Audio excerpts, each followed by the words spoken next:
Right now, right at this very moment, one of the most dramatic and dangerous conflicts in modern history is unfolding in the Middle East. And most people are only getting half the story.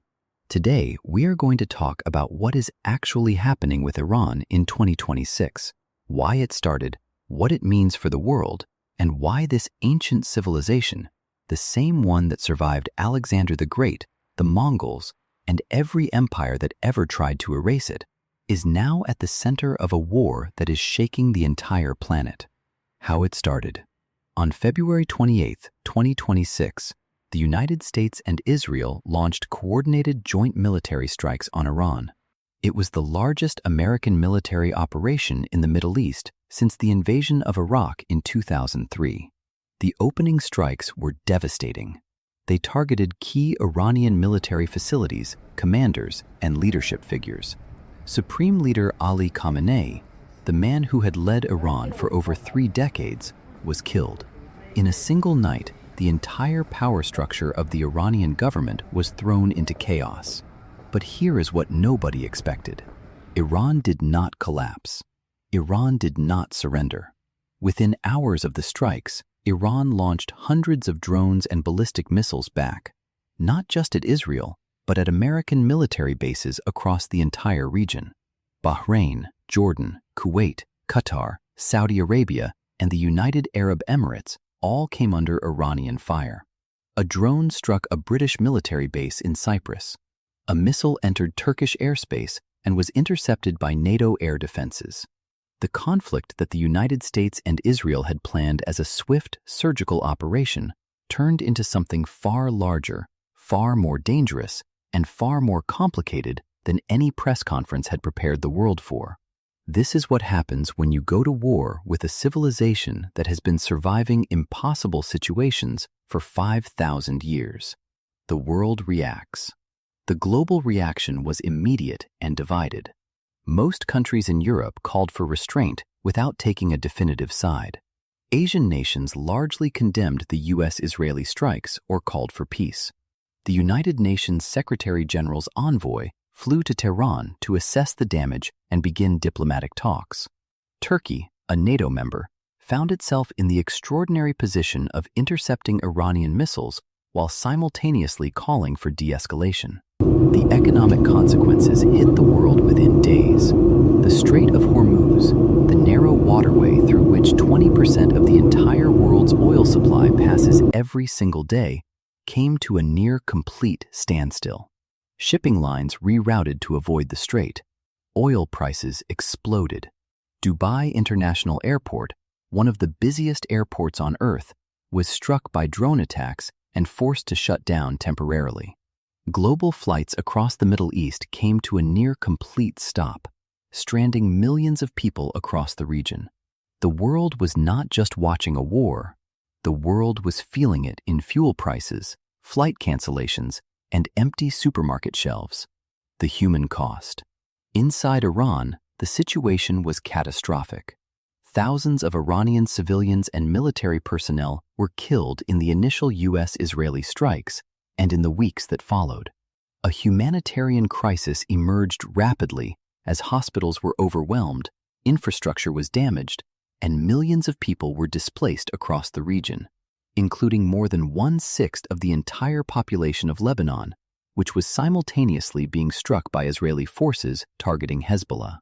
The Red Cross and Turkey's Red Crescent dispatched emergency aid convoys to Iran as international organizations warned of a desperate humanitarian situation developing inside the country.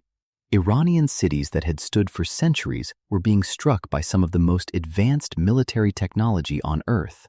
And the Iranian people, the same people whose ancestors rebuilt their civilization after the Mongols reduced their cities to rubble, were once again living through something that would have broken any ordinary nation permanently: the ceasefire and its problems.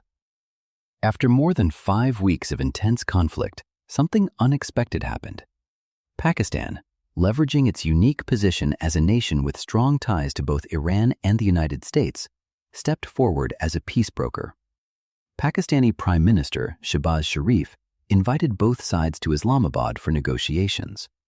On approximately April 7, 2026, the United States and Iran agreed to a 2-week ceasefire. Iran confirmed that passage through the Strait of Hormuz would be safe. Trump announced he was suspending strikes against Iranian power plants. For a brief moment, the world exhaled. But the ceasefire almost immediately began showing cracks. Israel continued striking Hezbollah targets in Lebanon, killing hundreds of Lebanese civilians in a single day.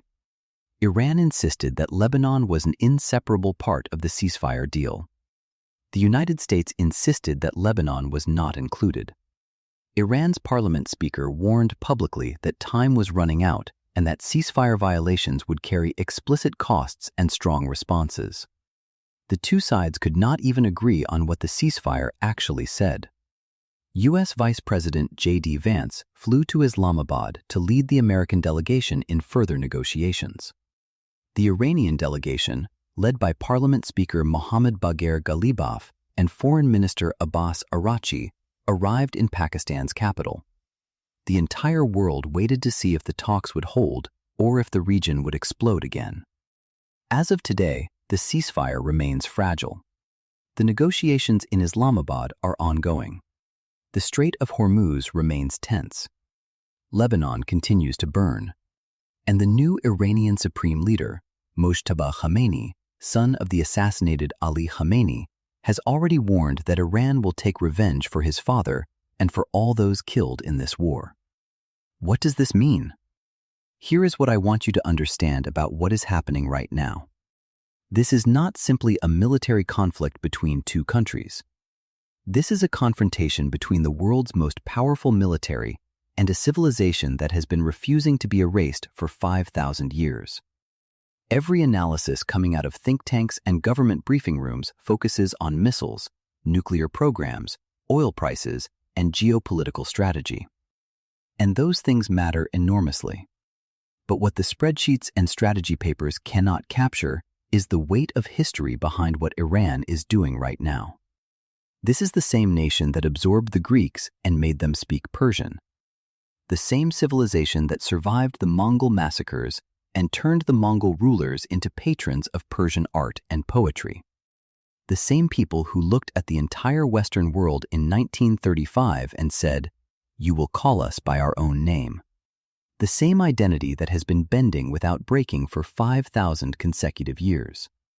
Whether you support the U.S.-Israeli position or the Iranian position in this conflict, and reasonable people can look at this situation and reach very different conclusions, what cannot be denied is this. Iran has been in impossible situations before, and every single time the world has written its obituary, Iran has rewritten the ending. What happens next in Islamabad, in Tehran, in Washington, and in the skies over the Middle East will determine the shape of the world for decades to come. And Code of Echoes will be right here, decoding every piece of it for you. If this video opened your eyes to what is really happening, so click down here for the full story. And subscribe for more like this, because we are just getting started.